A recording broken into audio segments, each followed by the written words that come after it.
Bharatiya Janata party આમ તો માહિર છે તોડજોડની રાજનીતિ કરવામાં, પણ અત્યારે જ્યારે સંગઠનના ફેરફારની ચર્ચા ચાલે છે, ક્યાંક નવા મંત્રીમંડળના વિસ્તરણની ચર્ચા ચાલે છે, તેની વચ્ચે હવે ભારતીય જનતા પાર્ટીમાં એક ખૂબ મોટું ભંગાણ થયું છે.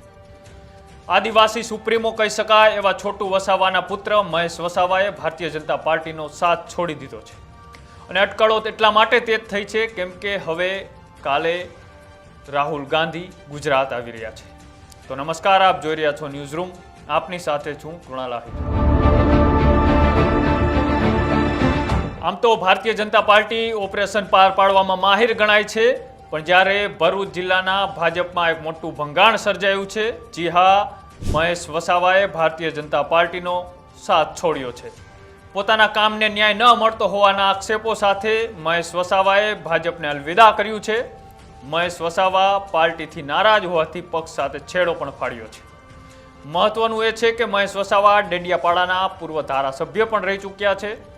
મહેશ વસાવા બીટીપીના સ્થાપક છોટુ વસાવાના પુત્ર છે અને જ્યારે લોકસભાની ચૂંટણી હતી 2024માં, ત્યારે આદિવાસી વિસ્તારને ભારતીય જનતા પાર્ટી તરફ ઝુકાવ કરવા માટે મહેશ વસાવાને ભારતીય જનતા પાર્ટીમાં જોડવામાં આવ્યા હતા.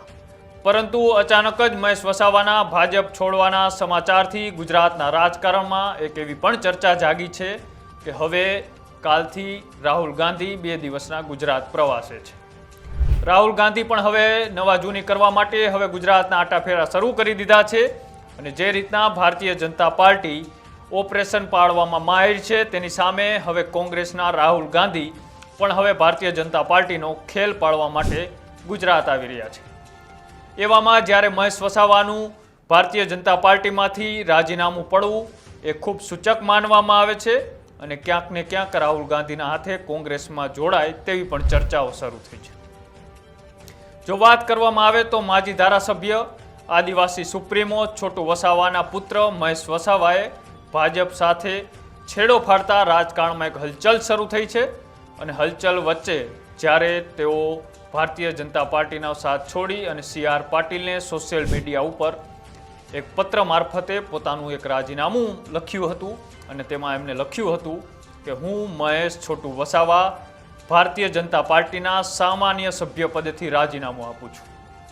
રાજીનામું આપતા તેમણે કારણ પણ લખ્યું કે ડૉક્ટર ભીમરાવ આંબેડકરના જન્મદિન પર कोटि कोटि सलाम.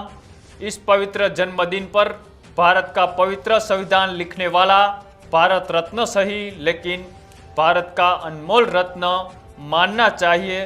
इस समय में भारत संविधान से नहीं चलता, इस समय भारत संविधान से नहीं चलता और भारत की जनता को बताना चाहता हूँ कि आदिवासी, दलित, ओबीसी, मुस्लिम, ईसाई, सिख और ख्रिस्ती अन्य गरीब पिछड़ा वर्ग हम साथ में चलेंगे, साथ में लड़ेंगे. વધુમાં એમને લખ્યું છે कि आरएसएस और बीजेपी की विचारधारा को खत्म करेंगे, आगे बढ़ेंगे और लड़ेंगे. और વધુમાં એમને એ પણ લખ્યું છે કે જે ભારતીય જનતા પાર્ટીનો ખૂબ લોકસભામાં ચર્ચિત નારો બટોગે તો કટોગે, એ બટોગે કટોગેના નામ સાથે પણ તેમણે એક ટિપ્પણી કરી છે કે જો બટોગે તો કટોગે भारत ना बन रहा है ना बनेगा. जय भारत, जय संविधान, जय जोहर, जय मूળ નિવાસી. લિખિતન મહેશભાઈ છોટુભાઈ વસાવા, પૂર્વ MLA ગુજરાત.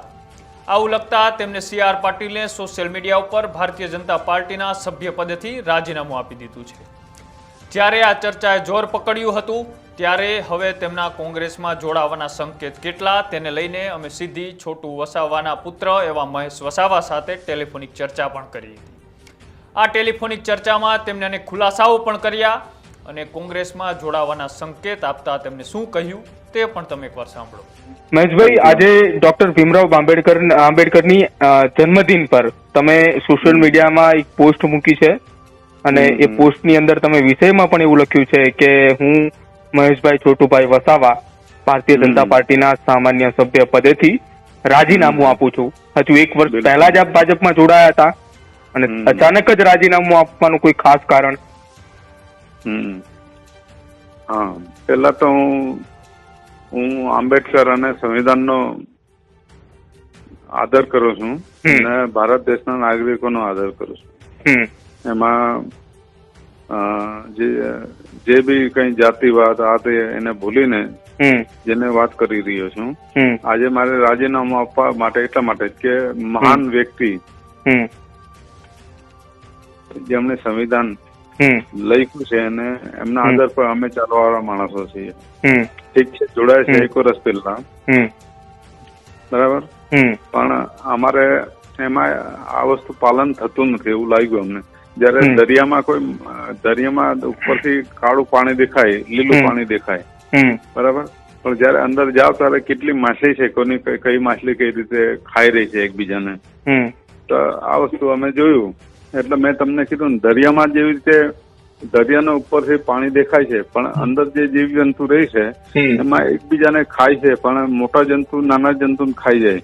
પણ અમે એમાંથી બહાર નીકળીને આવ્યા છે.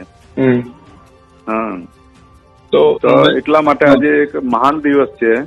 એટલા માટે એ મહાન દિવસે અમે રાજીનામું આપ્યું છે કે જેથી તમારી જેવા મીડિયા નોંધ લે. બાકીના સમયમાં નથી લેતા એમ કેવું છે મારે.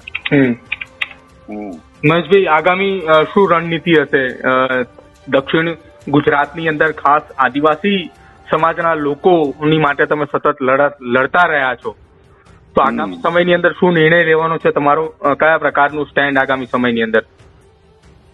ધરતીકંપ આવે છે ને ત્યારે ખબર છે તમને? મને ધરતીકંપ આવે ત્યારે કોઈને ખબર જ ના હોય કે શું થવાનું છે. હા, એ ધરતીકંપ આવશે, હા, એ તમારે નોંધ લેવાનું રહ્યું હવે.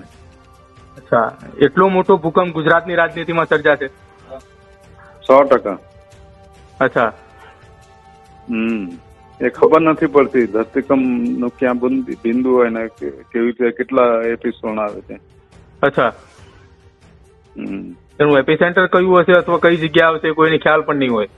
ના, નહીં હોય ને.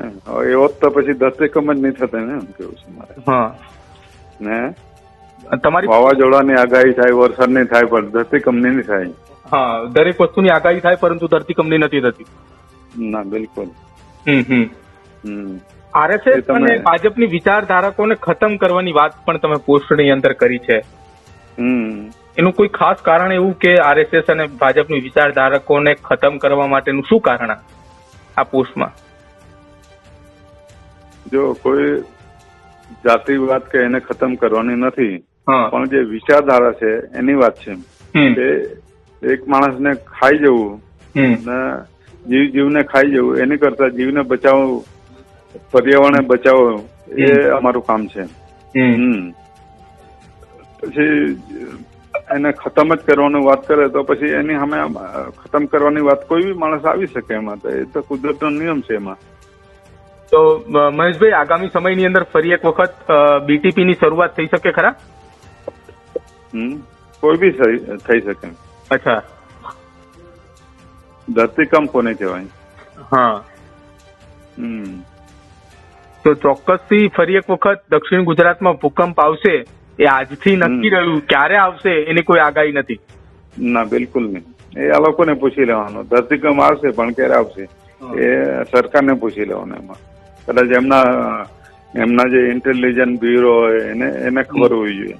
અચ્છા, તમે થોડી વાર પહેલા એવું કહ્યું કે આજનો દિવસ એ ખૂબ મહત્વનો છે એટલા માટે તમે આજે રાજીનામું આપ્યું.